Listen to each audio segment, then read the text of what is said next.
પ્રિય વૈષ્ણવો, જય શ્રી કૃષ્ણ. વ્રજવલ્લભના આ પાવન ઉત્સવ પર શ્રી કૃષ્ણ જન્માષ્ટમીના આ ઉજ્જવલ પ્રસંગે આપ સૌને મારા હૃદયપૂર્વકના વંદન. આજે રાત્રિ અર્ધરાત્રિના આ શુભ મુહૂર્તે વ્રજના ગોકુલમાં માખનચોર બંસીવાળા યશોદાના લાલા નંદના દુલારા આપણા ઘેર અવતર્યા છે. પણ એક પ્રશ્ન છે કે આપણા ઘરે કે આપણા હૃદયમાં? કારણ કે સાચો જન્મોત્સવ તો ત્યાં થાય જ્યાં કનૈયો વસે. અને કનૈયો ક્યારે વસે? કે જ્યારે આપણે એને જોઈએ, ફક્ત આંખોથી નહીં પરંતુ ભાવથી. અહીં તો આપણા પ્રથમ વિષય દર્શનનો અર્થ અને ફળ આવે છે. દર્શન એ ફક્ત જોવાનું નથી, તે છે પ્રભુની અનુભૂતિ. એટલે કે દર્શન એટલે નેત્રો દ્વારા પ્રભુના સ્વરૂપામૃતનું પાન કરવું. એવી અનુભૂતિ કે જે હૃદયમાં ઉતરી જાય અને જીવનને પવિત્ર કરી દે. પણ પ્રભુને પામવાનું બીજું ગુહ્ય સાધન છે સેવા. અને સેવા કઈ રીતે કરવી? કાં તો બાલ ભાવથી કે જ્યાં આપણે પ્રભુને પોતાનું બાળક માનીને તેની સંભાળ લઈએ છીએ, અથવા તો પતિભાવથી એટલે કે માધુર્ય ભાવથી, જ્યાં આપણે પ્રભુને જીવનસાથી માનીને પ્રેમ, સમર્પણ અને શ્રદ્ધાથી સેવા કરીએ છીએ. સેવામાં જે ભાવ હોય ને એ ભાવ જ આપણું જીવન કર્મ ફળવંતું કરે છે. આજે હું એક સાચી ઘટના યાદ કરાવું. એક મહાન ભગવદીય વૈષ્ણવ હીરાબા આખું જીવન સેવામય. વ્રજમાં જવાની ઈચ્છા, ત્યાં એક બાળકને પાઈ આપવા મન થાય પણ પૈસા ખૂટી જાય. હીરાબા વચન આપે કે પાછા આવીને આપું છું. પણ વૃદ્ધાવસ્થા, થાક અને વચન ભૂલાઈ જાય. વર્ષો પછી સ્વપ્નમાં ખબર પડે કે એ બાળક તો સાક્ષાત કનૈયો જ હતો. હવે દેવું બાકી છે. પ્રભુ કહે, મારું દેવું ચૂકતે કરી જજે. હીરાબાના હૃદયમાં પસ્તાવો, આંસુ અને અનુરોધ. હે પ્રભુ, ક્ષમા કરજો અને દર્શન તો આપજો પ્રભુ. મિત્રો, આ ઘટના આપણને યાદ અપાવે છે કે વ્રજના રસ્તા પર, મંદિર કે જીવનના કોઈ ખૂણામાં આપણે જેને હાથ લંબાવતા જોઈએ છીએ, એમાં કદાચ સાક્ષાત કનૈયો ઊભો હોય. તો આ જન્માષ્ટમી પર ચાલો આપણે આંખ ખોલીને, પણ ખાસ કરીને હૃદય ખોલીને જેમાં જોઉં એમાં પ્રભુ જ છે. અને અંતે જ્યારે હૃદયમાં ભાવ, હોઠ પર નામ અને કાનમાં બંસીની ધૂન વાગે ને, તો આપોઆપ કાનેથી નીકળી જશે, લાલી મેરે લાલ કી, હો ગઈ મેં તો લાલ. આજના આ સત્સંગમાં આપણે દર્શનનો અર્થ અને ફળ, સેવા બાલભાવથી કે પતિભાવથી અને પ્રભુની સર્વવ્યાપકતા, આ ત્રણેયને જીવંત અનુભવવાનો પ્રયાસ કરીશું. તો ચાલો સત્સંગની શરૂઆત કરીએ. સૌ પ્રથમ શ્રી વલ્લભ પ્રભુના ચરણારવિંદમાં દંડવત પ્રણામ કરીએ અને વિનંતી ધરીએ કે અહીં દર્શાવેલા ભાવને અમે અમારા આત્મપટલ પર ધારણ કરી શકીએ એવી કૃપા કરો. વાલા વૈષ્ણવો, જય શ્રી કૃષ્ણ. હું મના તુરી આપ સર્વે વૈષ્ણવોનું જન્માષ્ટમી મહોત્સવના અલૌકિક સત્સંગમાં હાર્દિક સ્વાગત કરું છું. પ્રિય વૈષ્ણવો, ઘણી વખત આપણને મૂંઝવણ થતી હોય કે પ્રભુ સેવા શા માટે ફલરૂપ થતી નથી. અમારા ઘરમાં 3-4 પેઢીથી પ્રભુ સેવા બિરાજે છે. હું પોતે નાનપણથી એટલે કે છેલ્લા 40 વર્ષોથી પ્રભુ સેવા કરતો રહ્યો છું. સ્ત્રી, પરિવાર સૌ સેવામાં અનુકૂળ છે. કોઈ પણ જાતનો ક્લેશ મારા જીવનમાં નથી. પરંતુ તે સાથે જ એવી પ્રતીતિ પણ બરાબર થતી રહી છે કે કંઈ પામ્યો નથી. લૌકિકમાં તો દરેક રીતે સુખી છું, છતાં સેવા માત્ર એક નિયમ જેવી બનીને રહી ગઈ છે. જે ના કરો તો એક અસંતોષ રહ્યા કરે છે. બસ શક્તિ મુજબ પ્રેમપૂર્વક જ હું સેવા કરું છું. પણ કલાક, સવા કલાકની સેવા પછી દિવસભર પ્રભુ સ્મરણમાં મન ચોંટતું નથી. આવું કેમ? આટલા વર્ષોની સેવા પછી પણ આવી અવસ્થા કેમ? તો તેનો અહીં જવાબ આપ્યો. વાલા વૈષ્ણવો, પ્રેમ તો સહજ જ થઈ જાય છે. એના માટે કોઈ પ્રયત્ન કરવો પડતો નથી. હા, એ ભાવને ટકાવવા માટે પ્રયત્ન અવશ્ય કરવો જોઈએ. આપણો આ ભાવ સેવાના કલાક કે 2 કલાક પૂરતો જ ના રહે અને સદા સર્વદા બન્યો રહે. એ માટે આપણા દ્વારા પ્રયત્ન થાય એ આવશ્યક છે. આપણે એવું માની બેઠા છીએ કે જે પુષ્ટિ માર્ગીય નથી અથવા તો સેવા નથી કરતા તેઓ જ બહિર્મુખ છે, પ્રભુથી વિમુખ છે. અને જેઓ સેવા કરે છે ને તેઓ બહિર્મુખ હોઈ જ ના શકે. પણ એવું નથી. વર્ષો સુધી પ્રભુ સેવા કરવા છતાંય જો મનમાં એવો ભાવ આવે કે કંઈ પામ્યો જ નથી તો પણ એક પ્રકારની બહિર્મુખતા જ છે ને. કેમ કે સેવા આપમેળે જ ફલરૂપ છે. એથી વધુ આપણને આ અવસ્થામાં બીજું શું પ્રાપ્ત થાય? સેવા સમયે ભલે આપણે પ્રભુ સન્મુખ થઈએ છીએ, પણ સેવાના અનવસરમાં એટલે કે સેવા સિવાયના સમયમાં આપણું જીવન બહિર્મુખ ના બને એનું ધ્યાન રાખવું ખૂબ જ જરૂરી છે. બહિર્મુખતાના મુખ્ય 4 કારણો છે. પહેલું અન્યાશ્રય, બીજું અસમર્પિત વસ્તુનો ભોગ, અને ત્રીજું છે અસદાલાપ, અને ચોથું અસત્સંગ. આમાંના એક કારણથી પણ જો આપણે બહિર્મુખ છીએ ને તો કાળ વગેરેના પ્રવાહમાં આપણે પણ તણાઈ જ જઈશું અને જે ફળ મળવું જોઈએ ને એનાથી દૂર થતા જઈશું. પુષ્ટિ માર્ગમાં બ્રહ્મ સંબંધ લીધા માત્રથી આપણે લોક, વેદ અને કાળથી પર નથી થઈ જતા.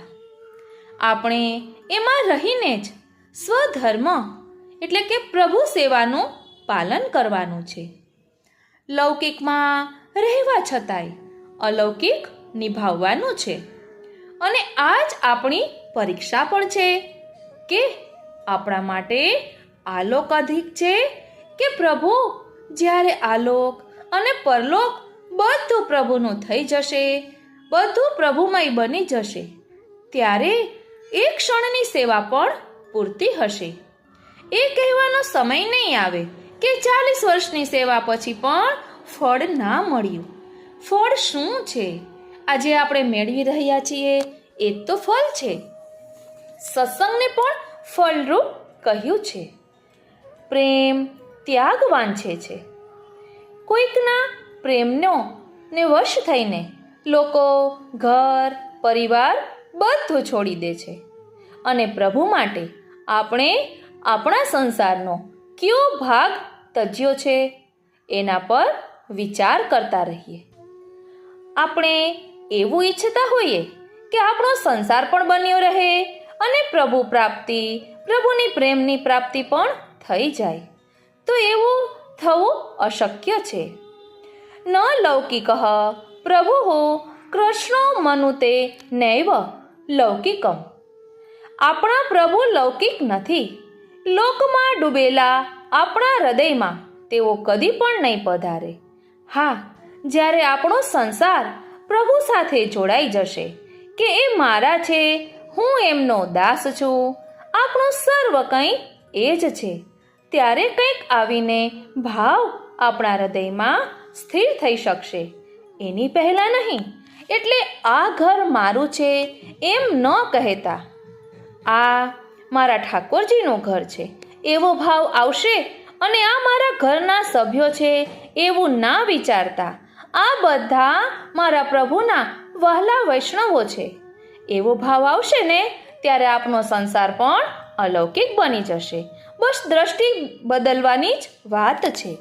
આપણે ઘરનું કામ કરતા હોઈએ તેના કરતાં એવું વિચારીએ કે આ મારા ઠાકોરજીનું ઘર છે અને હું એ ઘર ચોખ્ખું રાખું છું, કારણ કે અહીં મારા પ્રભુ ખેલવા પધારતા હોય, એમને કોઈ તકલીફ ન થાય, એમ તત્સુખનો વિચાર કરીશું ને, ત્યારે ઘરનું કાર્ય પણ સેવા થઈ જશે. પુષ્ટિ પ્રભુ જે કંઈ પણ અંગીકાર કરે છે ને, તે શ્રી મહાપ્રભુજી, શ્રી ગુસાઈજીની કાનીથી, એમની આડીથી જ અંગીકાર કરે છે. આ સ્થિતિમાં પ્રેમપૂર્વક જ સેવા કરું છું, આવું માનવાથી આપનો અહમ જ પુષ્ટ થશે, ભાવ નહીં. તમે કે અમે પોતાના ઉદ્ધાર માટે કે માર્ગ માટે ભલે ને ખૂબ ખૂબ કરતા હોઈએ, પરંતુ આસુરવ્યામોહ લીલાની પહેલાંનો શ્રી મહાપ્રભુજીનો આ ઉપદેશ આપણે સર્વદા યાદ રાખવો જોઈએ. યદા બહિર્મુખા યુયમ. એટલે દ્રષ્ટિકોણ બદલવાની ખૂબ જ જરૂર છે. સંસારમાં રહીને જલકમલવત જીવન જીવવાનું છે. જેવી રીતે કમળને કંઈ અસર થતી નથી કાદવની, કાદવમાં જ કમળ ખીલે છે, તેવી રીતે આપણે પણ આ સંસારમાં રહીને પ્રભુમય જીવન વિતાવી શકીએ છીએ. આપણા શ્રી મહાપ્રભુજીએ કહ્યું છે ને, ચેતસ્તત પ્રવણમ સેવા.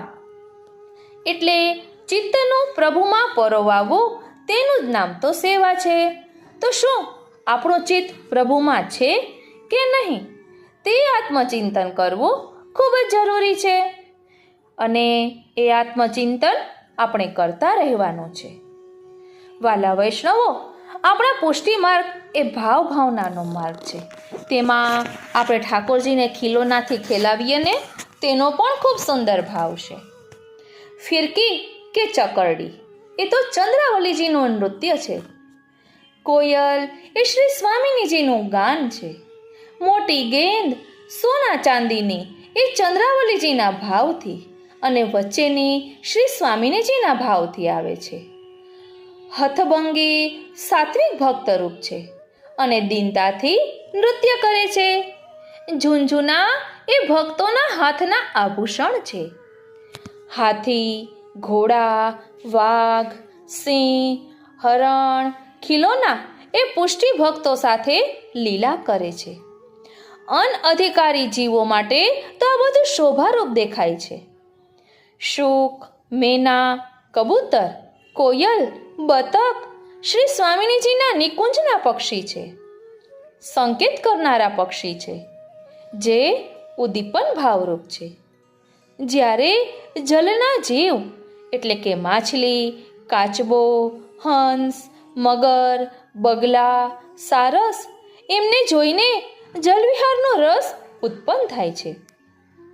આ આપણા માર્ગમાં બધા ખીલોનાનો સુંદર ભાવ છે. તો દરેક પ્રત્યે આદર રાખી સાચવીને પ્રભુની સન્મુખ કરવા જોઈએ. પ્રિય વૈષ્ણવો, અહીં આજના સત્સંગમાં આપણે હીરાબાનો પ્રસંગ લેવાના છીએ, કારણ કે તેના દ્વારા આપણે ઠાકોરજીના સ્વરૂપને, દર્શનને આ બધું સમજી શકીશું. અનુગ્રહની અનુભૂતિ થશે. અહીં કહે છે કે મારું દેવું ચૂકતે કરી જજે. એક પરમ ભગવદીય વૈષ્ણવ હીરાબાના જીવનની આ સત્ય ઘટના છે. વર્ષો પહેલાંની વાત છે. ગૃહ સેવામાં રત રહેતા હીરાબા પોતાના પ્રભુની પ્રેમથી સેવા કરે. શ્રી ઠાકોરજી તેમને સાનુભવ જતાવે. પોતાના પ્રભુને યથાશક્તિ લાડ લડાવતા હીરાબા ગુરુઘરની અને વૈષ્ણવોની યથાશક્તિ ભાવપૂર્વક સેવા કરે. આખું જીવન જ સેવામય, છતાં કુટુંબને પણ સારી રીતે સાચવે. સમય સરતો ગયો. વધતી ઉંમર સેવામાં બાધારૂપ બનવા લાગી. છતાં સેવામાં કશી કચાશ ન રહે તેનું પૂરતું ધ્યાન રાખે. એક દિવસ એમને એવું મન થયું કે હું વ્રજમાં જઈ આવું, કારણ વ્રજમાં પ્રભુની નિત્ય લીલા હોય છે. કદાચ મારા ભાગ્ય હોય તો કનૈયોનો મેળાપ થઈ જાય, પ્રભુની ઝાંખી થઈ જાય તો બેડો પાર થઈ જાય. ઝાઝી ઉંમરને લીધે ચાલવામાં તકલીફ પડતી હતી. વધારે સમય ઊભા પણ ન રહેવાય. ઘરની નજીકની વ્યક્તિનો સંગાથ શોધી વ્રજમાં ગયા. ત્યાં ધીરે ધીરે શ્રી ગિરિરાજ બાવાની કૃપાથી એમની પરિક્રમા કરી. પછી શ્રી ગિરિરાજજીનું પૂજન કરીને બહાર આવ્યા. ત્યાં તળેટી પાસે હાથ લંબાવી ઊભા રહેલા બાળકોને પાઈ પૈસો આપવા લાગ્યા. છેલ્લે એક બે છોકરા બાકી રહ્યા અને સાથે લાવેલા પૈસા ખલાસ થઈ ગયા. છેલ્લે ઊભેલો છોકરો બોલ્યો, મૈયા મુझे તો કછો દે દો.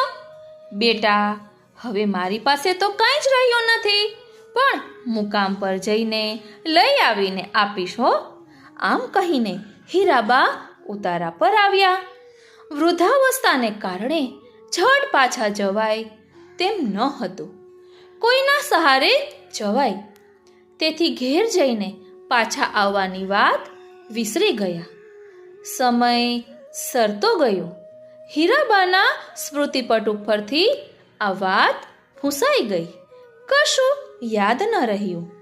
પરંતુ તેમને ક્યાં ખબર હતી કે છેલ્લે બાકી રહી ગયેલ ને કંઈક માગતો એ છોકરો સાક્ષાત કનૈયો જ હતો. નટખટ કાનો પોતાની માગણી ભૂલે ખરો? તેણે તો હીરાબાના એક ભગવદીય ભાઈને સ્વપ્નમાં આ વાત જણાવી.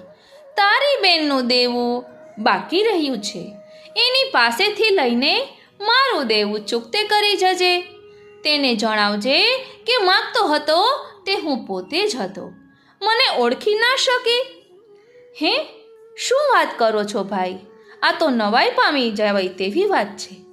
તરત જ બહેનને સ્વપ્નમાં થયેલો અનુભવ કહેવા અને એમને મળવા ભાઈ દોડી પડ્યા.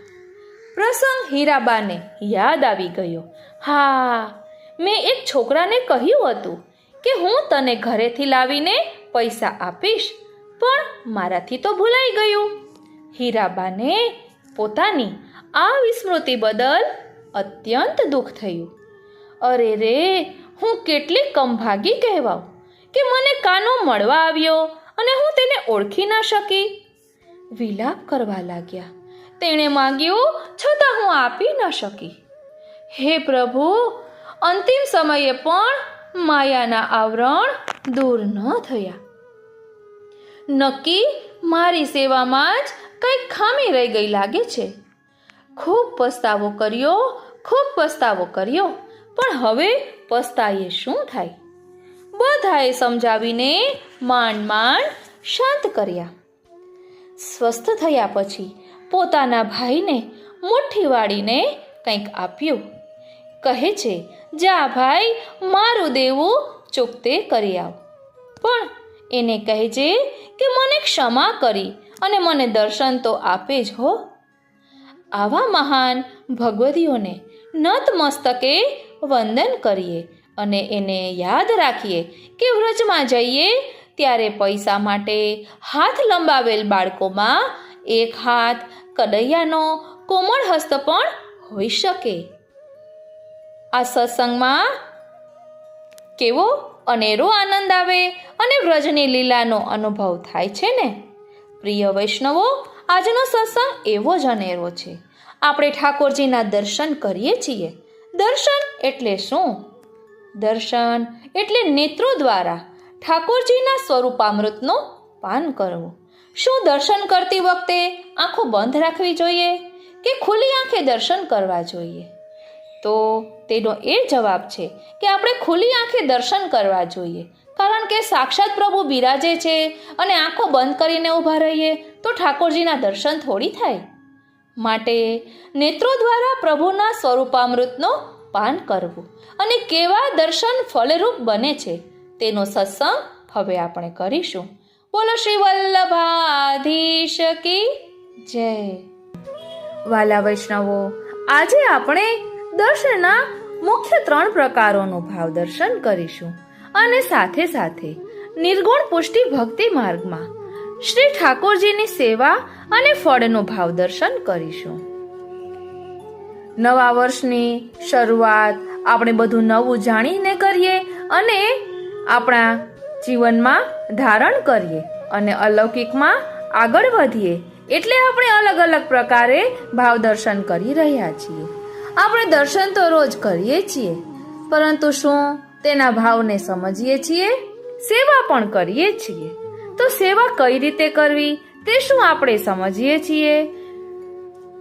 ચેતસ્તત પ્રવણમ સેવા એ પ્રમાણે સેવા કરીએ છીએ કે ક્રિયાવત સેવા કરીએ છીએ?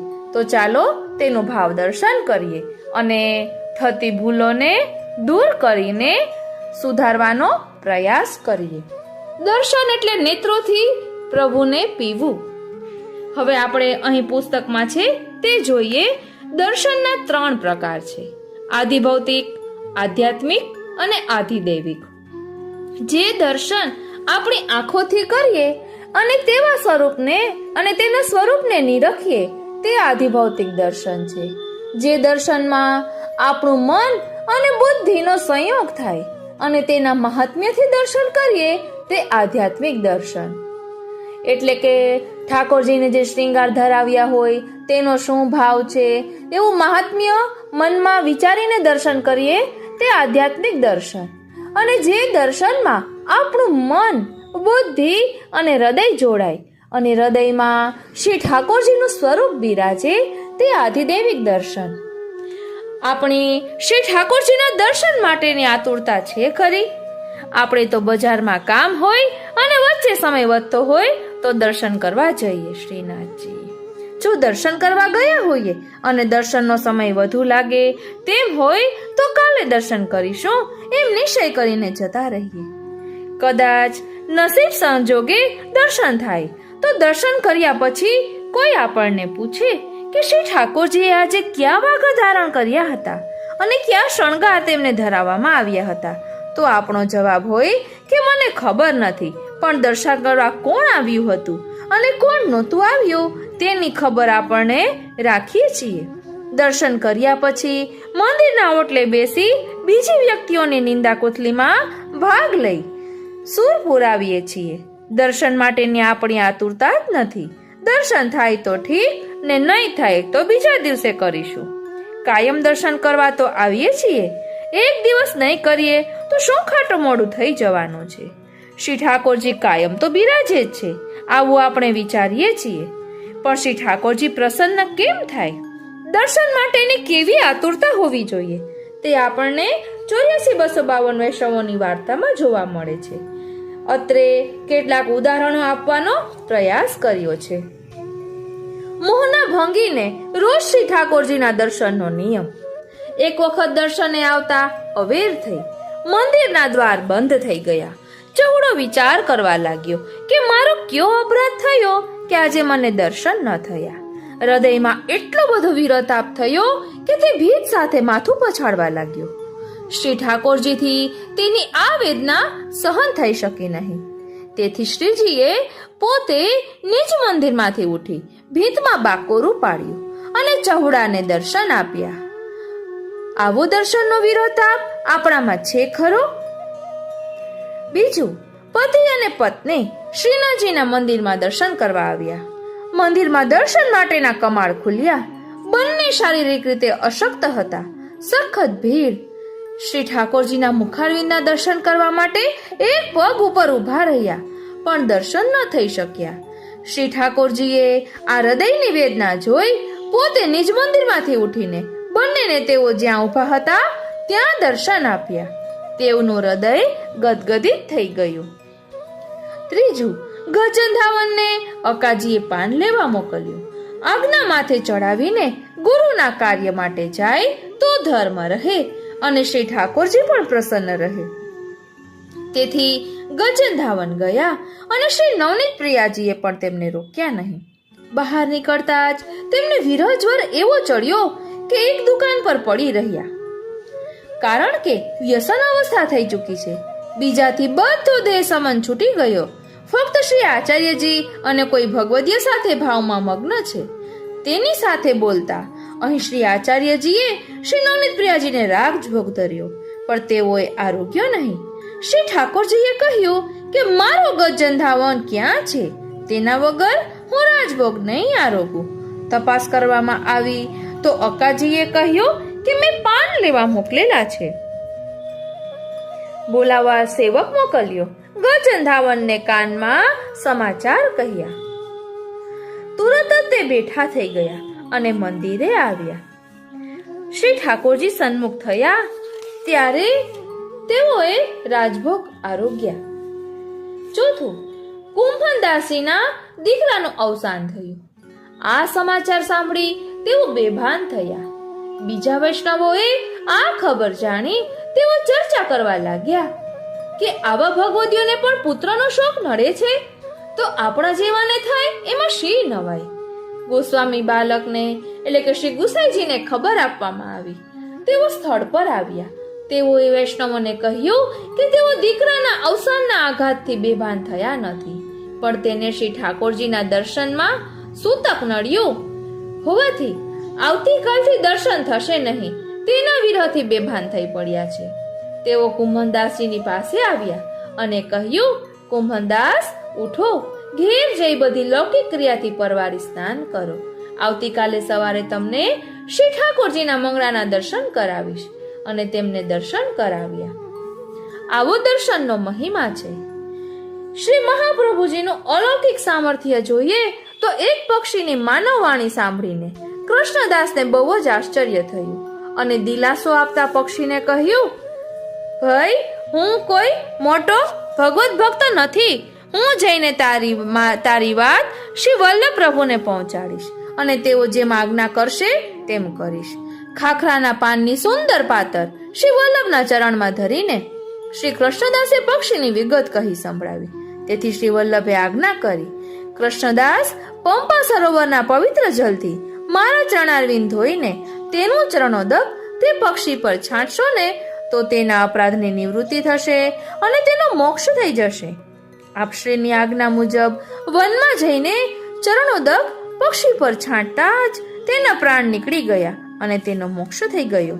અહીં આપણે સમજી શકીએ છીએ કે શ્રી મહાપ્રભુજી ફક્ત વૈષ્ણવોનો જ ઉદ્ધાર કરવા ભૂતલ પર પધાર્યા ન હતા, પરંતુ ભગવાનના આધિભૌતિક સ્વરૂપ જગતના પ્રાણી માત્રનો ઉદ્ધાર કરવા પધાર્યા હતા. શ્રી વલ્લભની કૃપા થતા સુરદાસજીના હૃદયમાં ભગવાનની લીલાઓનો સાક્ષાત્કાર થવા લાગ્યો. ત્યારે શ્રી મહાપ્રભુજીએ સુરદાસજીને નંદ મહોત્સવનું કીર્તન ગાવા આજ્ઞા કરી. સુરદાસે લીલા વર્ણન કરતા વધાઈ ગાઈ, વ્રજ ભયો મહર કે પૂત જબ યહ બાત સુની, સુની આનંદે સબ લોગ ગોકુલ ગણિત ગુની. શ્રી મહાપ્રભુજી 60 લીટીનું આખું પદ સાંભળીને અતિ પ્રસન્ન થયા. નંદરાયજીના ઘરના વર્ણન સુધી આપે આ પદ સાંભળ્યું, પરંતુ ગોપીજનોના ઘરનું વર્ણન આવ્યું કે તુરત જ આપે સુરદાસજીને અટકાવ્યા અને આજ્ઞા કરી, સુન સુર સબન કી યહ ગતિ જો હરિ ચરણ ભજે. સુન સુર સબ નકી યહ ગતિ જો હરિચરણ ભજે. આનો ભાવ શું છે? તો અહીં કહે છે કે હે સુર, તું સાંભળ. જે ભક્તો હરિના ચરણની ભક્તિ કરે છે, મતલબ કે હરિના ચરણની સેવા અને સ્મરણ કરે છે, તેને આજે પણ વ્રજજનોના સુખ જેવું ફળ સુખ મળે છે. આવું વ્રજજનોનું સુખ મેળવવા શ્રી વલ્લભ જે જીવો પર કૃપા કરે તેને જ તે સુખ પ્રાપ્ત થાય છે. માટે આ હળહળ કળિયુગમાં પણ શ્રી મહાપ્રભુજીના ચરણ કમળનો દ્રઢ આશ્રય હોય તો આશ્રય કરનાર ભક્તોને, વ્રજજનોને સંયોગ સુખ જે સારસ્વત કલ્પમાં મળેલું તે અત્યારના શ્વેતવરાહ કલ્પમાં પણ મળી શકે છે. આ સુખ ફક્ત શ્રી વલ્લભની કૃપાથી જ મળી શકે છે. જગતમાં પ્રાણી માત્ર સુખ મેળવવા સતત પ્રવૃત્તિ કરે છે. સુખ એટલે જીવના સ્વભાવ મુજબની ભૌતિક વસ્તુની પ્રાપ્તિ, પરંતુ આ સુખ લાંબો સમય ટકતું નથી. પંચમહાભૂતના બનેલા માનવ દેહના પોષણ માટે સૌ કોઈ સતત પ્રવૃત્તિ કરે છે, પરંતુ તમે તેવું હુષ્ટપુષ્ટ કે નિરોગી શરીર પણ અંતે તો ગમે તેવું હુષ્ટપુષ્ટ કે નિરોગી શરીર પણ અંતે તો આપણને છોડીને પંચમહાભૂતમાં ભળી જાય છે. જ્યારે જિંદગીભર શાસ્ત્રની આજ્ઞા મુજબ કે તેનાથી વિરુદ્ધ કર્મો કરીને શરીરને પોષણ આપેલ હોય અને તે શરીરે દગો દઈને આત્માને છોડી દે, ત્યારે ફક્ત શરીર માટે જ કાર્યો કરવાનો કઈ અર્થ રહેતો નથી. આત્મા અને શરીર જુદા છે. હું એટલે શરીર નહીં, પણ હું એટલે આત્મા. આત્મા એટલે પરમાત્માનો અંશ. શ્રી મહાપ્રભુજીએ ભૂતલ પર પ્રગટ થઈને આત્માથી પરમાત્મા સુધી કેમ પહોંચવું તે દૈવી જીવો અને દૈવી જીવોને ક્ષણે લઈને તેના કોઈ પણ પ્રકારના દોષો કે જાતિ, લિંગ, વર્ણ જોયા વિના ઉદ્ધાર કરેલ છે. શ્રી મહાપ્રભુજીએ સુખ અને આનંદનો તફાવત દૈવી જીવોને પોતાના આચરણ દ્વારા સમજાવેલ છે. સુખ ક્ષણિક છે, જ્યારે આનંદ તેના પ્રકાર મુજબ જુદી જુદી સ્થિતિ ધરાવે છે. તેથી શ્રી સર્વોત્તમ સ્તોત્રમાં શ્રી ગુસાઈજીએ શ્રી મહાપ્રભુજીનું એક નામ આનંદ બતાવેલ છે. જેમ કે શ્લોક 7 મુજબ આનંદ પરમાનંદ શ્રી કૃષ્ણાસ્યમ કૃપાનિધિ. શ્રી મહાપ્રભુજી આનંદ સ્વરૂપ છે. આ આનંદ સ્વરૂપ શાસ્ત્રોમાં ભગવાન શ્રી કૃષ્ણ માટે આ રીતે બતાવાયું છે: આનંદ કરપાદ મુખ ઉદર આદિ. આવા શ્રી કૃષ્ણ માટેનું મૂર્તિમાન સ્વરૂપ છે. તૈત્તરીય ઉપનિષદમાં કહે છે કે આનંદો બ્રહ્મોતિ વ્યમનાથ. શ્રુતિઓમાં પણ બ્રહ્મને આનંદમય કહેવામાં આવેલ છે. આ બાબત બતાવે છે કે આનંદ નામથી શ્રીમદ વલ્લભાચાર્યનું સ્વરૂપ શ્રી કૃષ્ણના સ્વરૂપ બરાબર છે. સંયોગ અવસ્થામાં પ્રભુ સર્વ લીલા સામગ્રી સહિત પ્રકટ સ્વરૂપે બિરાજે છે. લીલા સામગ્રી આનંદરૂપ હોવાથી ભગવાન સ્વયં આનંદમય થાય છે. આ આનંદમય સ્વરૂપ બ્રહ્મને શ્રી કૃષ્ણ કહેવામાં આવે છે અને તેથી શ્રી વલ્લભ એ શ્રી કૃષ્ણ છે એ શાસ્ત્રોક્ત રીતે સાબિત થાય છે. કૃષ્ણ સત્તાવાચક શબ્દ છે અને હણ આનંદવાચક શબ્દ છે. આમ સત્તા અને આનંદના એક્ય રૂપ પરબ્રહ્મ અને શ્રી કૃષ્ણ રૂપે ઓળખવામાં આવે છે. વલ્લભાષ્ટકમાં વસ્તુતઃ કૃષ્ણ એવ અર્થાત શ્રી વલ્લભ વાસ્તવિક રીતે શ્રી કૃષ્ણ જ છે એમ શ્રી ગુસાઈજીએ સ્પષ્ટ સમજાવેલ છે. શ્રી વલ્લભાખ્યાનમાં પૂર્ણ બ્રહ્મ શ્રી લક્ષ્મણ સુત એ રીતે શ્રી ગોપાલદાસે વર્ણવેલ છે. તેથી શ્રી વલ્લભનું આનંદ નામ એ શ્રી કૃષ્ણનું આધિદૈવિક નામ છે. વાલા વૈષ્ણવો, હવે આપણે સમજીશું કે નિર્ગુણ પુષ્ટિ ભક્તિ માર્ગમાં શ્રી ઠાકોરજીની સેવા અને ફળ. શ્રીનાથજી. શ્રી મહાપ્રભુજીએ વેદ, ગીતા, બ્રહ્મસૂત્ર અને શ્રીમદ ભાગવતને પ્રમાણ ગ્રંથો તરીકે સ્વીકારીને પ્રમાણ ચતુષ્ટયમાં છુપાવેલ નિર્ગુણ પુષ્ટિ ભક્તિ માર્ગને ભૂતલ ઉપર દૈવી જીવોના ઉદ્ધાર અર્થે પ્રકટ કર્યું. શ્રી મહાપ્રભુજીની આજ્ઞા મુજબ તનુજાવિત સેવા સાધન રૂપ છે અને તેના ફલરૂપ માનસી સેવા છે. માનસી સેવા એ જ એક સાચી સેવા છે જે પ્રેમ, આસક્તિ, વ્યસન પછી તન્મયતાની સ્થિતિમાં ભક્તને પ્રાપ્ત થાય છે. સેવા ફક્ત પોતાના તન અને ધનથી પોતાના ઘરમાં ગૃહસ્થિત્વા સ્વધર્મની રીતે કરવાની છે. ઘેર બિરાતા શ્રી ઠાકોરજી એ સાક્ષાત પૂર્ણ પુરુષોત્તમ શ્રી ગોપીજન વલ્લભ છે. અન્ય નિધિના સ્વરૂપો બરાબર છે, તેથી સેવ્ય પ્રભુને ત્યજીને બીજે ક્યાંય ભટકવાની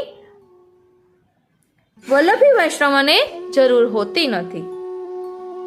વ્રજજનોની રીત અને પ્રીત મુજબનો શ્રી મહાપ્રભુજીએ આચરણ કરીને સેવાનો પ્રકાર પ્રકટ કરેલ છે. આવી સેવા કરવા માટે તત્વાર્થદીપ નિબંધના સર્વ નિર્ણય પ્રકરણમાં આપ આજ્ઞા કરે છે કે શાસ્ત્રમગત્ય મનોવાક દેહે શ્રી કૃષ્ણ સેવ્ય સ્મર્તવ્યશ્ચ, અર્થાત શાસ્ત્રોનો બરાબર અભ્યાસ કરીને મન વચન કર્મથી શ્રી કૃષ્ણના સેવા અને સ્મરણ કરવા. શાસ્ત્રો સમજવાથી શ્રી કૃષ્ણનું મહાત્મ્ય જ્ઞાન પ્રાપ્ત થાય છે. મહાત્મ્ય જ્ઞાન વગર શ્રી કૃષ્ણના નામરૂપ ગુણ અને લીલાની સમજણ પડતી નથી અને શ્રી કૃષ્ણમાં સ્નેહ થતો નથી. સ્નેહ જ સેવામાં સર્વોપરી છે. તેથી જ નિબંધના શાસ્ત્રાર્થ પ્રકરણમાં શ્રી મહાપ્રભુજી આજ્ઞા કરે છે, મહાત્મ્ય જ્ઞાન પૂર્વસ્તુ સુદૃઢ સર્વતોધિક સ્નેહો ભક્તિ રીતિ પ્રોક્ત, અર્થાત ભગવાનના મહાત્મ્ય જ્ઞાન પૂર્વક સુદૃઢ અને સર્વથી અધિક ભગવાનમાં સ્નેહ તે જ ભક્તિ કહેવાય છે. ગૃહસ્થાશ્રમના સેવા પ્રકારથી શ્રી મહાપ્રભુજીએ આપણી ઉપર અદૈદાની બનીને શ્રી ઠાકોરજી પધરાવી આપી આપણો ઉદ્ધાર કરી મહાકલિકાલમાં ભગવત સન્મુખ રાખવાની અપાર કૃપા કરેલ છે. સેવા શક્તિ પ્રમાણે જ કરવાની છે. ભાવો ભાવનયા સિદ્ધય ની મુજબ ભાવનાથી ભાવ સિદ્ધ કરીને શુદ્ધ ભાવથી સેવા થાય તો ચિત્રજી શ્રીનાથજી બધું છોટી ગયું. અરે શ્રીનાથજી, ફરી એકવાર ભાવનયા સિદ્ધ ની મુજબ ભાવનાથી ભાવ સિદ્ધ કરીને શુદ્ધ ભાવથી સેવા થાય તો ચિત્રજી કે મૂર્તિમાં ભીતર બિરાજતા શ્રી ગોપીજન વલ્લભ આપણી સમક્ષ સાક્ષાત પ્રકટ થઈને યથાધિકાર સ્વરૂપાનંદનું દાન કરી ગોલોકધામની પ્રાપ્તિ કરાવી ત્યાં પણ સેવા કરવા માટેની કૃપા કરે છે. હવે સેવાના ફળનું ભાવ દર્શન કરીએ તો સેવાના મુખ્ય 3 ફળ શ્રી મહાપ્રભુજીએ સેવા ફળ વિવરણ ગ્રંથમાં બતાવેલ છે. પેલું અલૌકિક સામર્થ્ય એ ઉત્તમ ફળ, બીજું સાયુજ્ય એ મધ્યમ ફળ અને ત્રીજું સેવા ઉપયોગી દેહ એ સાધારણ ફળ. સેવા ફળ ગ્રંથ શ્રી મહાપ્રભુજીએ સંવત 1582માં રચીને વિષ્ણુદાસ છીપાને તેનું દાન કરીને સમજાવેલ કે મર્યાદા માર્ગમાં સાધન અને ફળ જુદા હોય છે, જ્યારે પુષ્ટિ ભક્તિ માર્ગમાં સેવા એ જ સાધન અને સેવા એ જ ફળ છે. મતલબ કે સેવાનું ફળ સેવા જ છે. હવે જોઈએ અલૌકિક સામર્થ્ય ઉત્તમ ફળ.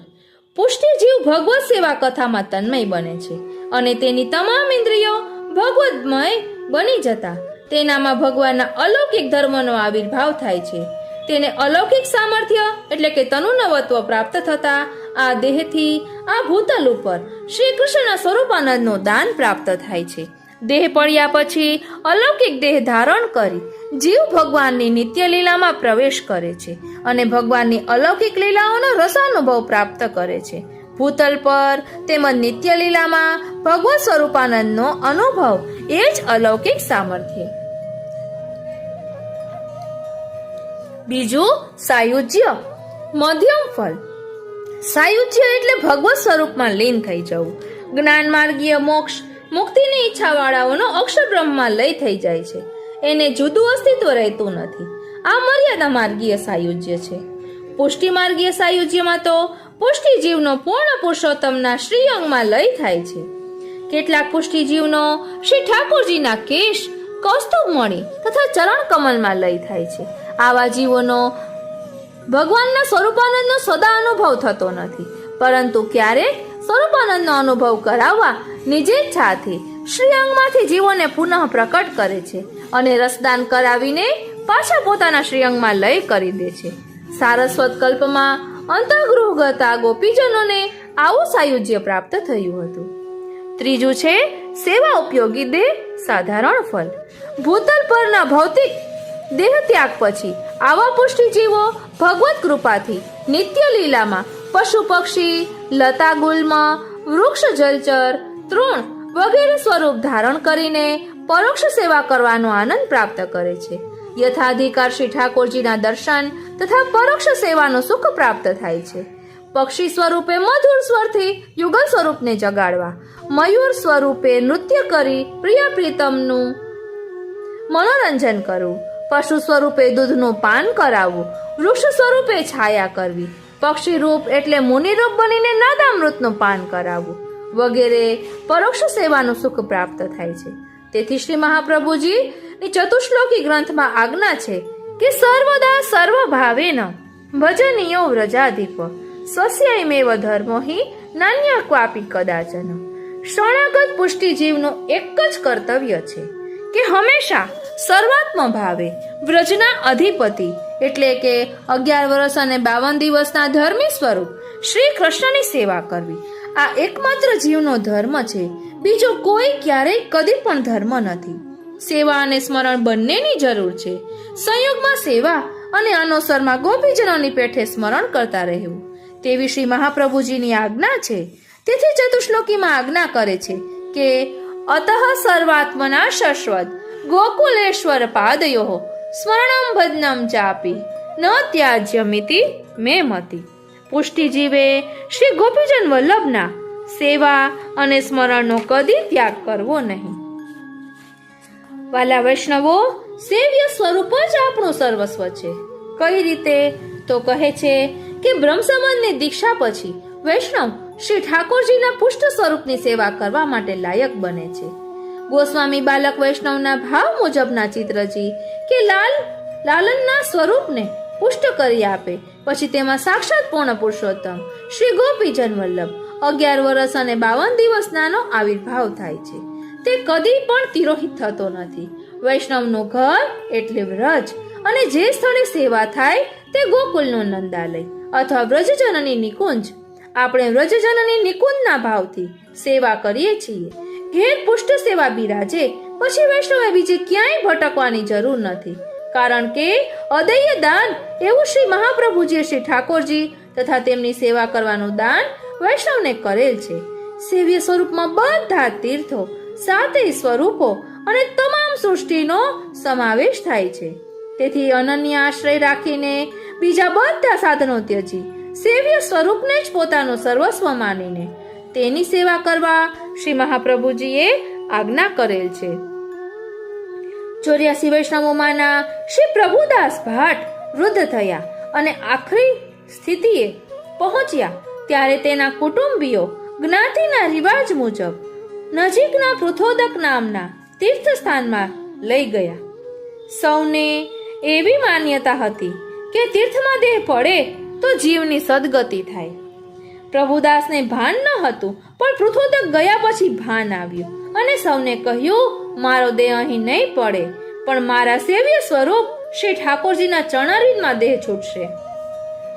ઘણા દિવસો પછી સંબંધીઓ પ્રભુદાસને ઘેર શ્રી ઠાકોરજી પાસે લાવ્યા.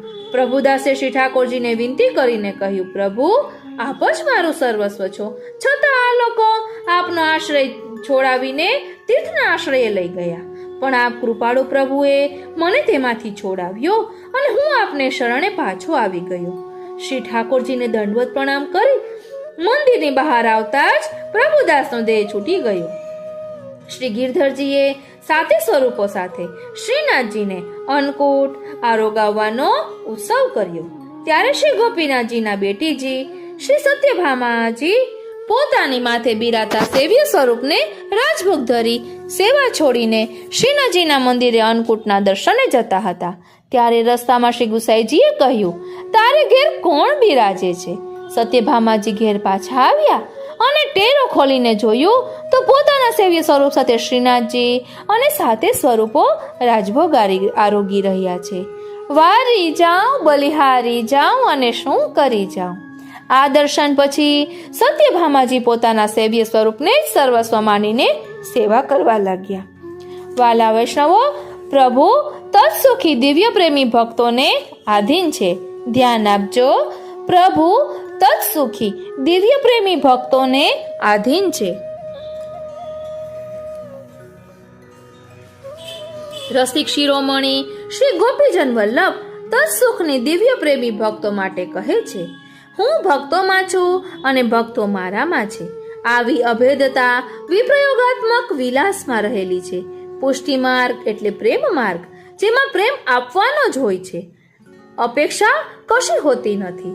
પ્રેમી પાત્રને આધીન રહેવું તે દિવ્ય પ્રેમનો સ્વભાવ છે. તેથી રસિક શિરોમણી પ્રભુ પોતાની સ્વામીજીઓને આધીન રહીને દિવ્ય પ્રેમનો આસ્વાદ કરે છે. કુંભનદાસજી તેથી જ એક પદમાં કહે છે, માઈ રે શ્યામ લાગ્યો સંગ ડોલે, જીત જાઉં તિત આડોહી આવે, બિના બુલાયો બોલે, માઈ મેરો શ્યામ લાગ્યો સંગ ડોલે. પ્રિયતમની આ આધીનતા રસિકો સમક્ષ જ ગાઈ શકાય છે. અરસિકો સમક્ષ આ આધીનતા કદી પણ વર્ણવી શકાય નહીં, કારણ કે ભગવત રસ રસિક કી બાતે રસિક બિના કોઈ સમજ શકે ના. પુષ્ટિની અમર્યાદ લીલાઓમાં પ્રભુ ગોપીજનોને આધીન થઈને રહ્યા છે, કારણ કે ક્ષણમાં કોટી બ્રહ્માંડો ઉત્પન્ન કરતી ભગવાનની અંતરંગ યોગ માયા જેવું સામર્થ્ય ગોપીજનોમાં રહ્યું છે. તેથી ભગવાન પણ ગોપીજનોની લીલાનો પાર પામી શકતા નથી અને તેઓના સદાના ઋણી થઈને રહે છે. પુષ્ટિ માર્ગમાં ભક્તોની અને સ્વામીની જીવોની મુખ્યતા અને ભગવાનની ગૌણતા છે. ગૌણતા એટલે આધીનતા. તેથી જ કહેવાય છે કે કૃષ્ણાધીનતા તુ મર્યાદા સ્વાધીના પુષ્ટિ ઉચ્યતે.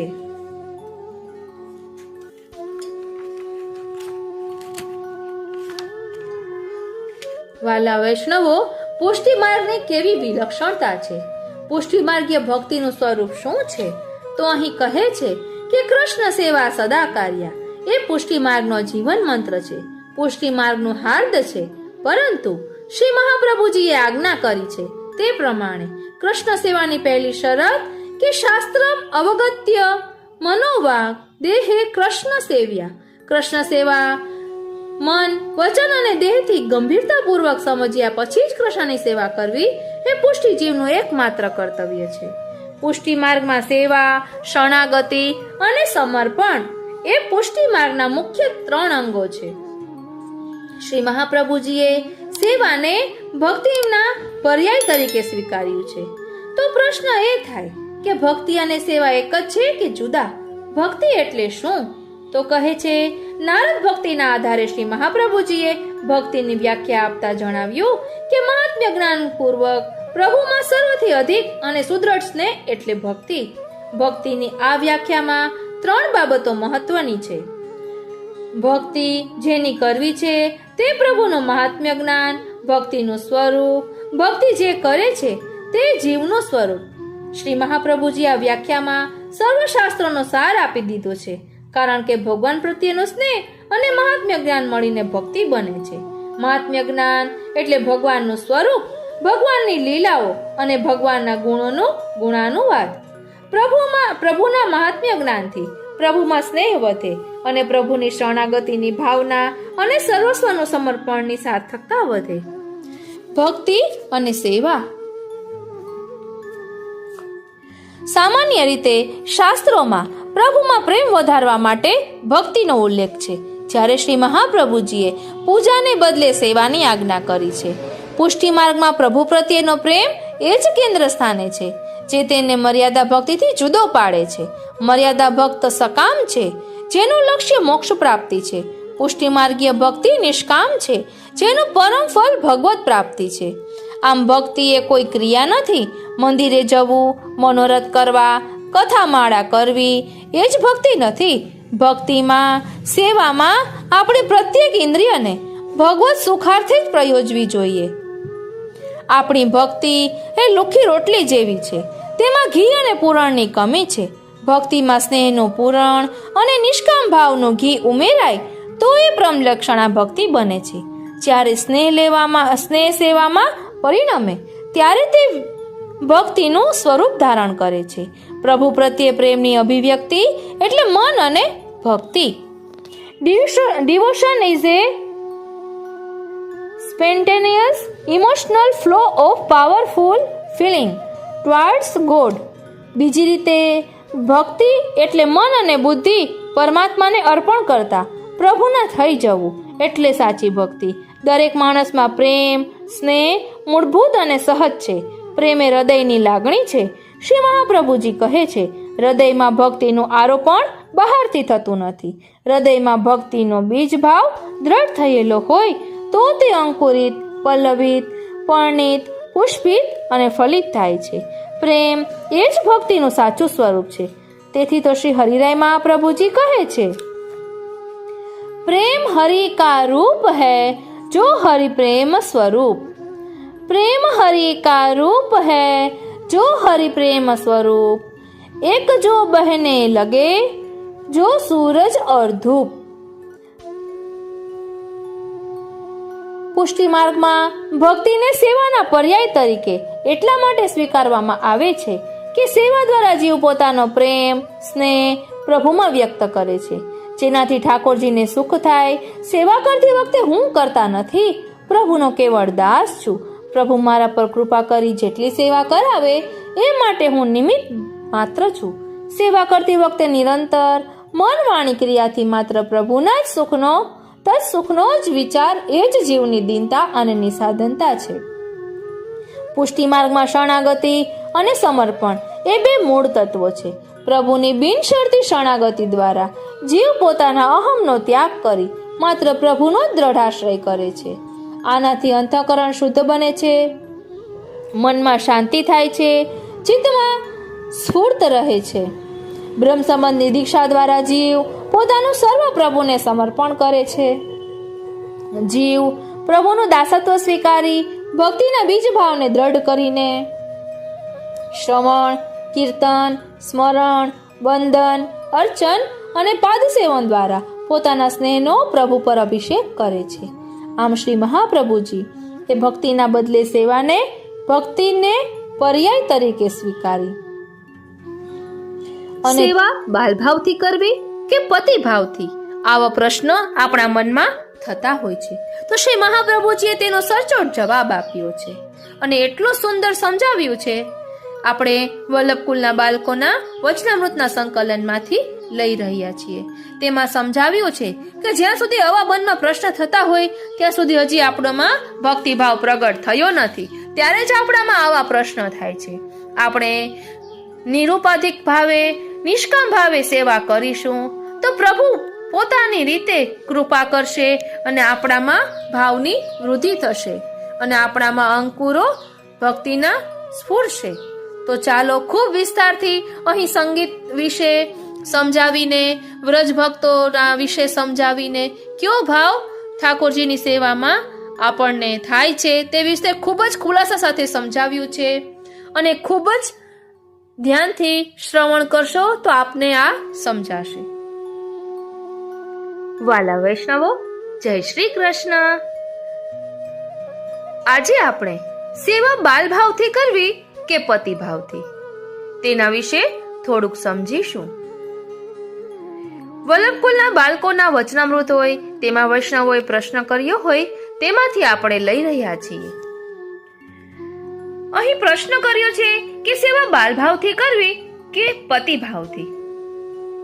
આ પ્રશ્નનો ઉત્તર એમ જ આપી શકાય કે ખરી રીતે આપણે જે સેવા કરીએ છીએ તે તો નથી થતી બાલભાવથી કે નથી થતી પતિભાવથી.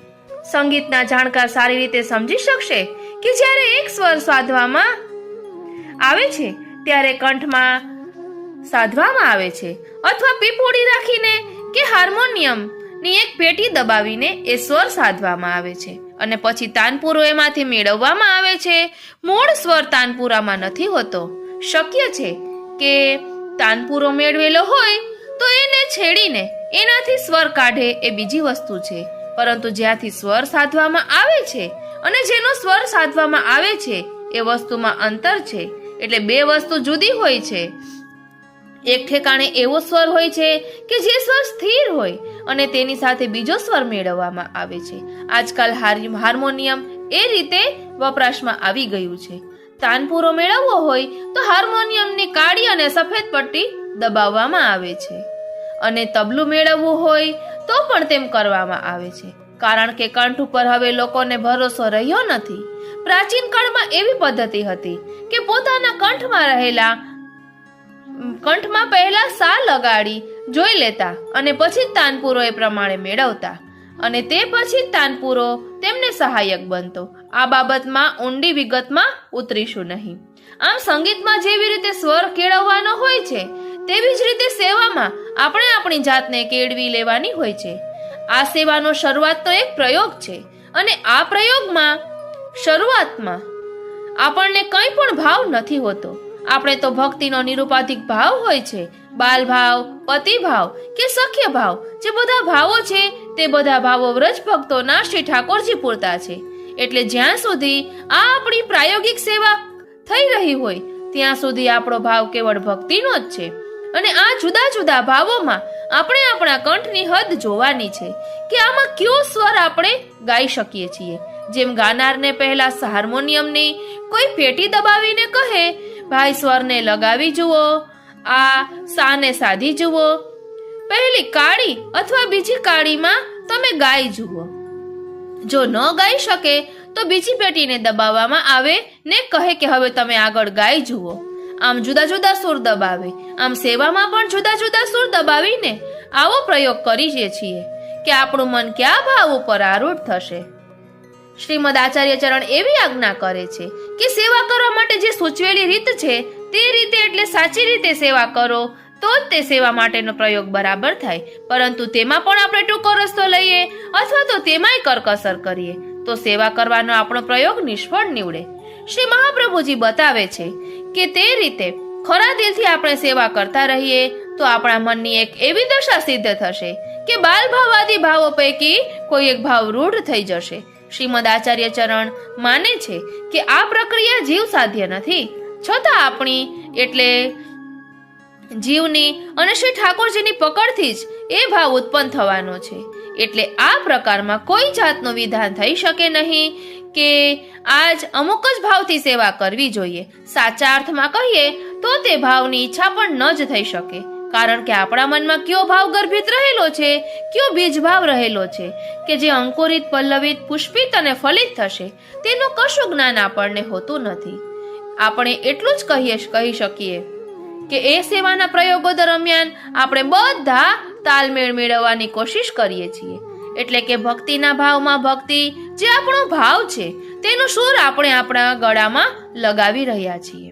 હાર્મોનિયમ શીખનાર જે નવી વ્યક્તિ હોય છે તેને એવી પણ ખબર નથી હોતી કે હાર્મોનિયમમાં પહેલા જે સા લગાડે તો તે સા પોતાના ગળામાં મેળવવાનો છે અને તે મેળવવાની શક્તિ પણ તેનામાં હોતી નથી. તે તો પોતાનો સા લગાડવાનું કહે કે સા લગાવું. મેં એક ઠેકાણે એવું જોયું કે સારે ગમ પધા નિશા લગાવવાનું કહેતા તે સારે ગમ પધા નિશા બોલી ગયો, પરંતુ એક પણ સ્વર ગળામાં આવ્યો નહીં. મોઢેથી કહેવું એ તો સ્વર નથી જ ને. ખરી રીતે સ્વરનું જે આરોહણ છે એ તો કંઠમાં ન થતું હોય તો કોઈ પણ સ્વર દબાવવાથી તેના કંઠમાં કોઈ પણ અસર થવાની નથી. એ તો સ્થિર થઈને બેસે છે કે હું તો સાને સ્વરમાં બોલીશ. આથી એને શીખવવું પડશે કે તારે અમે એક કાળી પટ્ટી દબાવીએ કે સફેદ પટ્ટી દબાવીએ તો તેમાં કંઠ મેળવવાનો છે. કુદરતી બક્ષિસ જેને મળી હોય તેને પ્રાથમિકમાં જ જે જ્ઞાન તુરત જ થઈ જાય છે, પરંતુ દરેકને તેવું જ્ઞાન થતું નથી. સેવાના વિશેનો આપણો આખો પ્રયોગ આટલા માટે જ નિષ્ફળ બને છે કારણ કે આપણે તાલ સ્વર મેળવવાની કોશિશ કરતા નથી. આપણો પ્રયત્ન ખરેખર તાલ સ્વર મેળવવા માટે હોવો જોઈએ, પરંતુ તે પ્રયત્ન આપણે કરતા નથી. જ્યાં સુધી મૂળ ભક્તિનો ભાવ દ્રઢ ન થતો હોય ત્યાં સુધીના ભાવનું શ્રીમદ આચાર્ય ચરણ નિરુપાધિક ભાવ અને સૌપાધિક ભાવ એમ બે વૃત્તિમાં ભાવનું વર્ગીકરણ કર્યું છે. ભક્તિ ભાવ એટલે શું? શ્રીમદ આચાર્ય ચરણ કહે છે કે જેમાં ભજનીય અને ભક્ત વચ્ચે એવો કોઈ પણ સંબંધ નથી. દ્વિધા ભાવ નહીં પણ અભેદ ભાવ, તે જ ભક્તિ ભાવ. આમાં ભજનીય સાથે ઈશ્વર તરીકેનો પણ સંબંધ નથી હોતો.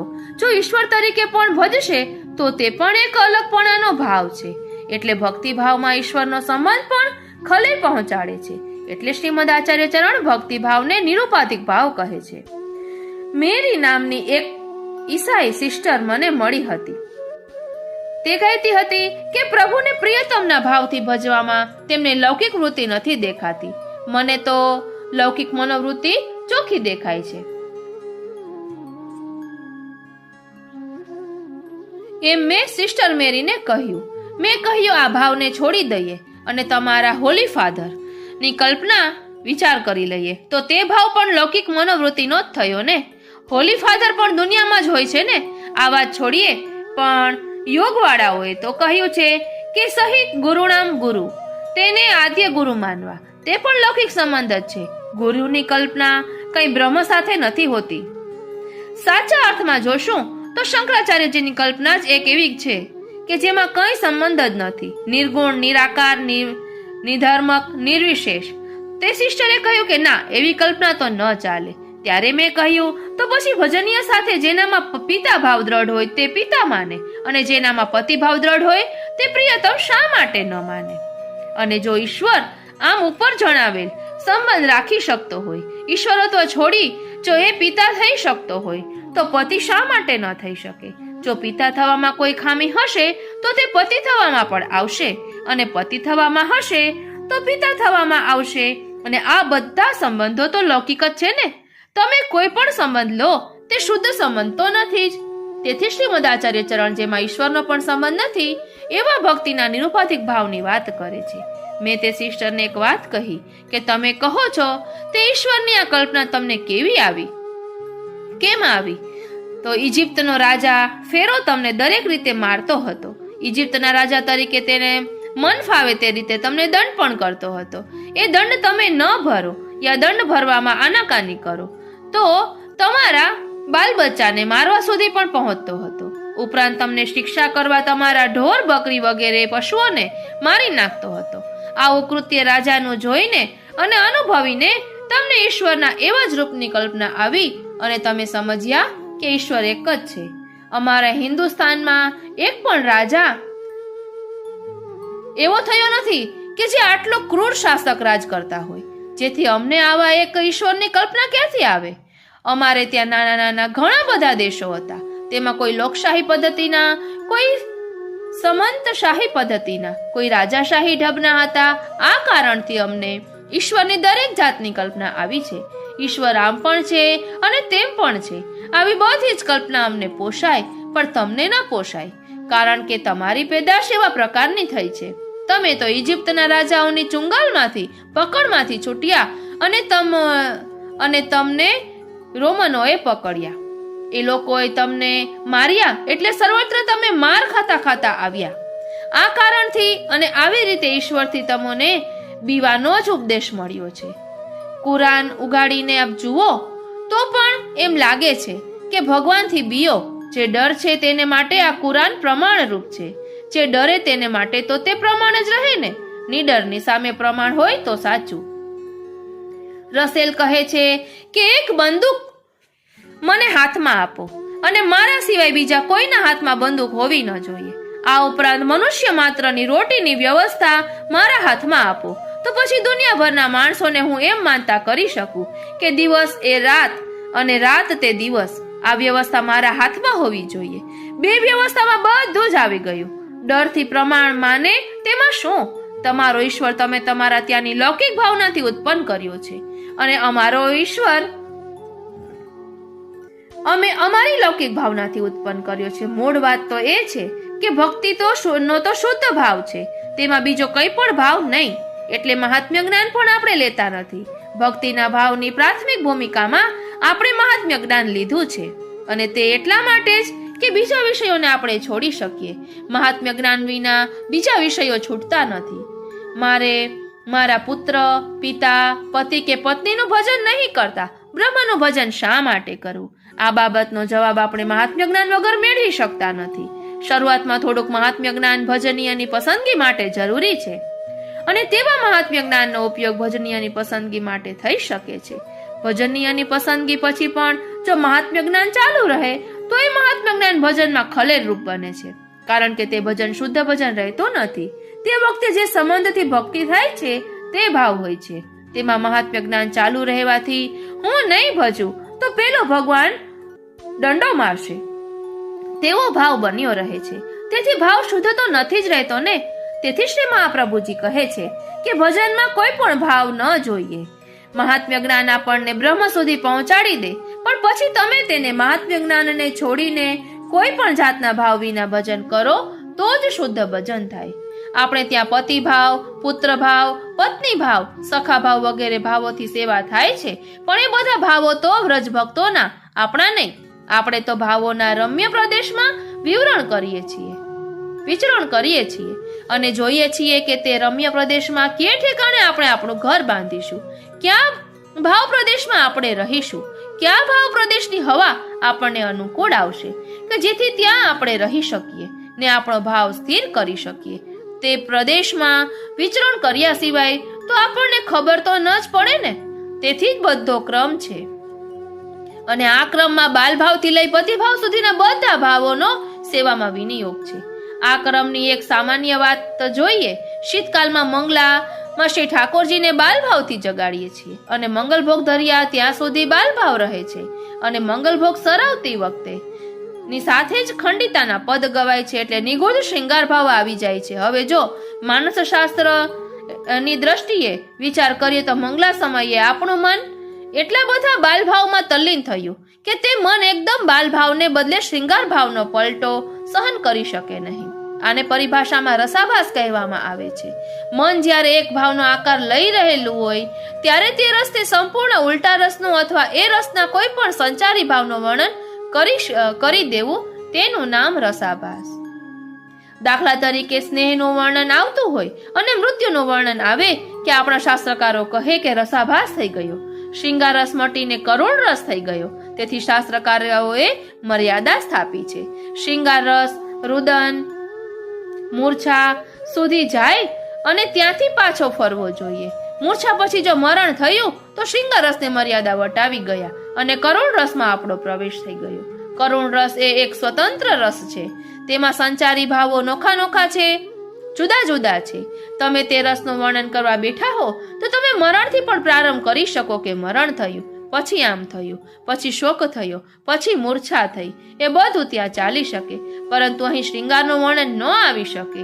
હવે જો આટલો બધો રસાભાસ ઉપરના વર્ણન મુજબ થતો હોય તો જ્યારે આપણે આપણા ઠાકોરજી સાથે ખરેખર સંબંધ સ્થાપિત કર્યો હોય કે આ બાળક મારો, અને એ જ બાલ ભાવથી આપણે ઠાકોરજીને જગાડતા હોઈએ અને ભોગ ધરતા હોઈએ કે તમે કલેવું કરો, અને ભોગ ધરતાની સાથે જ જો ખંડિતાનો ભાવ થઈ જતો હોય તો આપણા મનની દશા શી? આખો રસાભાસ થઈ જાય. એટલે એ રીતે સેવા આગળ ચાલે જ નહીં, છતાંય સેવા ચાલે છે. તેનું કારણ શું? આનું કારણ એટલું જ કે આપણો કોઈ પણ ભાવ છે જ નહીં. આપણે તો ત્યાં કોઈ ખબર પત્રીની જગ્યાએ છીએ. જેમ ખબર પત્રીને જ્યાં ઝઘડો થતો હોય ત્યાં જવાની છૂટ હોય, એટલે પત્રકારની વાત કરે છે, અને તે ઝઘડો જોઈ શકે છે. તેવી જ રીતે આપણને ભક્તિનું પ્રમાણપત્ર એટલે કે સર્ટિફિકેટ છે. તે સર્ટિફિકેટના આધારે ભગવાનની સાથે આ બધા ભાવો જે પ્રકારના સંબંધો છે તે બધા સંબંધો આપણને જોવા મળે છે, અને તે જોઈને આપણે પોતાની જાતને મેળવવા માંગીએ છીએ કે ઠાકોરજી સાથે આપણો કયો સંબંધ છે. શ્રીમદ આચાર્ય ચરણના હિસાબે ભક્તની ભક્તિભાવપૂર્વકની સેવા જ્યારે વ્યસન દશા સુધી પહોંચે ત્યારે કોઈ પણ એક ભાવ રૂઢ થઈ જાય છે. પછી ચાહે તે કોઈ પણ ભાવ હોય, પતિ ભાવ હોય, પુત્ર ભાવ હોય કે પછી સખ્ય ભાવ હોય, એવું કંઈ જરૂરી નથી કે અમુક જ ભાવ હોય. તમારી એટલે ભક્તની અને ભગવાનની વચ્ચે જે ભાવ વિકસિત થઈ ગયો, સ્થાપિત થઈ ગયો તે સાચો. તેમાં પછી કોઈ ગેરંટી નથી કે વ્યસન પછીની દશામાં કયો ભાવ વિકસિત થશે. મિયા બીબી રાજી તો ક્યાં કરેગા કાજી, એના જેવી સ્થિતિ થાય. આ બાબતમાં વળી એટલે સુધી કહું છું કે આમાં પછી ગુરુ આજ્ઞાનો પ્રશ્ન પણ રહેતો નથી. ગુરુ આજ્ઞાનો પ્રશ્ન ત્યાં સુધી જ રહે છે જ્યાં સુધી વ્યસન ભાવ વિકસિત થતો નથી. જ્યાં સુધી તેમને સાવધાનતા છે કે હું સેવા કરું છું ત્યાં સુધી જ ગુરુ આજ્ઞા પ્રમાણ છે. વ્યસન ભાવ વિકસિત થયા પછી ગુરુ આજ્ઞાનો પ્રશ્ન જ નથી. ત્યાર પછી આ ક્રિયાત્મક સેવા રહેવાની જ નથી. આ સેવા તો પ્રયોગાત્મક એક્સપેરિમેન્ટલ સેવા છે. પછી તો જે સેવા થાય છે તે ફળરૂપ સેવા થાય છે. એટલે આ સેવામાં બીજા ભાવોની જરૂર જ નથી ને. તમારો જે સ્થાયી ભાવ તે ભાવથી આખી સેવા થશે. પછી તમે મંગલભોગથી શ્રી યશોદાજીના ભાવથી સેવા નહીં કરો, અથવા તો બાલ ભાવ તમારા હૃદયમાં રૂઢ થયો તો પછી ખંડિતાનો ભાવ તમને થવાની જરૂર નથી, કારણ કે તે ભાવ ખંડિતાનો ભાવ તમને ખ્યાલમાં પણ નહીં આવે. પોતાની વ્યસનાત્મિક સ્થિતિમાં આ ભાવનું સ્મરણ ક્યાંથી આવે? આ બધા ભાવો તો મનની અવસ્થા ન હોય તે વખતે જે લોકો અનધિકાર ચેષ્ટાથી કૃત્રિમ રૂપે આ અવસ્થાઓને પ્રકટ કરે છે, કૃત્રિમ ભાવ બતાવે છે, તેઓની સેવા તો કેવળ પાખંડ જ છે. મનના ઉમળકા વિનાની આ અવસ્થા છે, તેથી તે ક્ષણિક છે. શુદ્ધ ભાવ ભક્તિનો, સેવાનો તેમાં લેશ પણ સંબંધ નથી. પ્રાર્થનાનો પણ સંબંધ નથી. કોઈ પણ પ્રકારની પ્રાર્થનાય નહીં અને કોઈ જાતની અલૌકિક કામનાય નહીં. કારણ કે આપણને એ ભેદની ખબર નથી કે આપણે ભગવાનમાં જે ભાવ કેળવી રહ્યા છીએ તે લૌકિક વૃત્તિથી કેળવી રહ્યા છીએ કે ભક્તિથી કેળવી રહ્યા છીએ.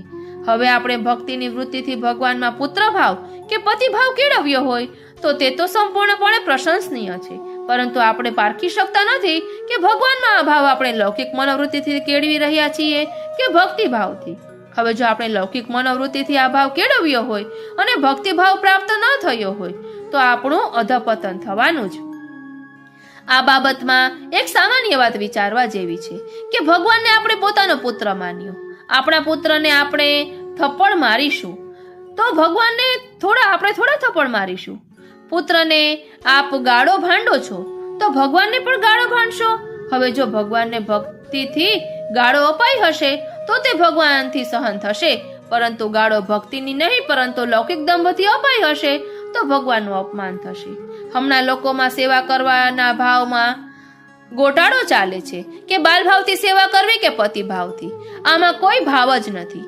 એક જ ભાવ છે, એટલે ભક્તિ ભાવપૂર્વક સેવા કરવી. ભક્તિ ભાવપૂર્વક એટલે વ્રજના જે ભાવો છે તે ભાવોનું કેવળ અનુસરણ.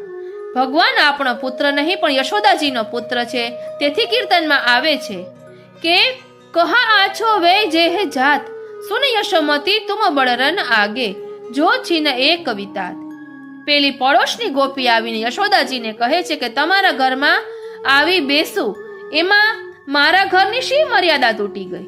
મારી સાસુ અને નણંદ મને એમ કહે છે કે દરેક વખતે તું ત્યાં જઈ પારકા ઘરમાં શા માટે બેસે છે? અંતે તમે તો વૃદ્ધ છો અને અનુભવી છો, તમારી પાસે બેસીએ તો જાણવાનું પણ મળશે. વળી અહીં આવી તમારા ઘરનું કામ પણ કરું તો એમાં મારું શું ઘટી જવાનું છે? હું આવી છું તો હવે શા માટે તકલીફ લો છો?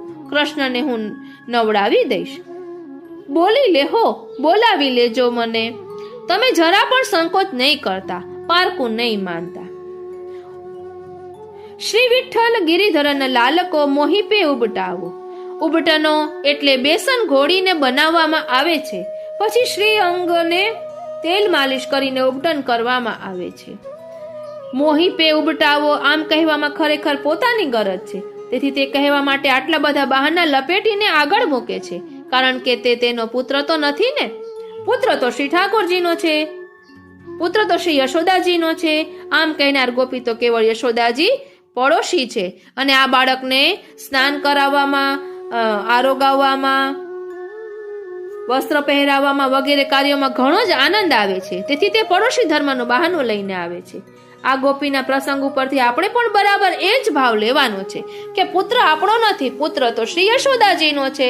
આપણે તો શ્રી યશોદાજીની પડોશમાં છીએ એટલે આપણે જઈએ છીએ અને સર્વ રીતે આપણે કૃષ્ણને, યશોદાજીને મદદગાર થવાની તો નથી જ. મૂળ વૃત્તિ તો કૃષ્ણને નવડાવવા ખવડાવવાની છે. ગોપીની વૃત્તિ તો પોતે કૃષ્ણને નવડાવે અને ખવડાવે છે એ, પરંતુ એ બને કેવી રીતે? પડોશી ધર્મ પણ બાધક તો થાય ને, એટલે કોઈ એક બહાનું લઈ જાય છે. આ ગોપીનો ભાવ એ જ ખરેખર આપણો સેવામાંનો ભાવ છે. પછી તે કોઈ પણ ભાવ હોય, બાલ ભાવ, પતિ ભાવ કે સખા ભાવ, જ્યાં સુધી આપણી વ્યસન દશા સિદ્ધ થાય નહીં ત્યાં સુધી આપણો કોઈ સંબંધ સક પણ નહીં બંધાય. સંબંધ સક પણ બધા વ્રજના જ. તેથી શ્રીમદ આચાર્ય ચરણ કહે છે કે સર્વદા સર્વભાવેન ભજનીયો વ્રજાધીપ. જે દિવસે તમારું સગપણ નક્કી થયું તે દિવસે તે વ્રજાધીપ નહીં પરંતુ તમારા આધીપ બની જશે. વ્રજાધીપ નથી રહેતા અને પછી વ્રજ વચ્ચે ક્યાં આવે? અથવા તો પછી તમે જ વ્રજમાં આવી જાઓ અને એ તો આખી અનિર્વચનીય સ્થિતિ ઊભી થાય. આ તો પછીની દશા થઈ, આરંભની દશા નથી. ભક્તિ જે એક એવું સ્વરૂપ છે કે તમને આવા ઉપર વર્ણવેલા ભાવો સુધી લઈ જવાની છૂટ આપે છે. અને ભક્તિ વિના જો આવા ભાવ થાય તો શ્રીમદ આચાર્ય ત્રણ તેને લૌકિક વૃત્તિ માને છે, અલૌકિક નહીં. કારણ કે પતિભાવની વૃત્તિ, બાલભાવની વૃત્તિ કે સખા ભાવની વૃત્તિ લૌકિક પણ હોઈ શકે. સેવા પૂજા, नेम व्रत गुड़ियन का सो खेल, जब लग पियू परखे नहीं तब लग संशय मेल. જો લૌકિક વૃત્તિથી સેવા પૂજા વગેરે કર્યું તો ગુડિયા એટલે કે ઢીંગલા ઢીંગલીના ખેલમાં, અને તેમાં ફેર શું? બચ્ચા પણ ગુડિયાના ખેલ આટલી જ એટેચમેન્ટ લગનથી અથવા પ્રીતિથી રમે છે. ખરું જોતા તો બચ્ચાના ઢીંગલીના ખેલમાં પ્રીતિ વધુ હોય છે. આપણી તો સેલ્ફ ચીટિંગ બનાવટ પણ હોઈ શકે, બચ્ચાની તો બિલકુલ બનાવટ હોતી જ નથી. એ તો એ ઢીંગલી સાથે વાતો કરે, ખવડાવે પીવડાવે, અને એમાંય બચ્ચાની લાગણી, એકાગ્રતા અને એક રસ્તા હોય છે, અને તે આપણા કરતા વધારે સારી, સચોટ અને સુંદર હોય છે. આમ ન થવાનું મૂળ કારણ એ છે કે આપણા હૃદયમાં ભક્તિ નથી. મૂળ અને અગત્યનો પ્રશ્ન તો એ છે કે ભક્તિ વિકસિત કેમ થાય. એક ટૂચકામાં વાંચ્યું હતું કે પ્રથમ સગર્ભા થયેલી છોકરીએ તેની માને કહ્યું કે બાળક થયા પછી મને રાતના જગાડજે. ત્યારે માએ કહ્યું કે બાળક થયા પછી તને જગાડવાની જરૂર નહીં પડે, તું જ બધાને જગાડીશ.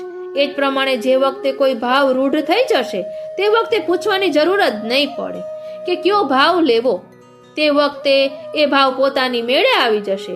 પૂછવું તો ત્યારે જ પડે કે જ્યારે હૃદયમાં કોઈ પણ ભાવ નથી હોતો. અરે શ્રીનાથજી, આ રીતે આ પ્રશ્નનો જવાબ અહીં વિરમે છે. એટલે બીજી કોઈ જંજાળમાં ન પડતા નિરુપાધિક ભાવે સેવા કરવી, સ્વામી સેવકના ભાવે સેવા કરવી, કે પ્રભુ આપણા સ્વામી છે, દાસ ભાવે સેવા કરવી. પ્રભુ કૃપા કરશે અને ભાવની વૃદ્ધિ થશે. આજનો આ સત્સંગ શ્રીનાથજી, શ્રી યમુનાજી, શ્રી મહાપ્રભુજીના ચરણારવિંદમાં સમર્પિત કરું છું. જય શ્રી કૃષ્ણ.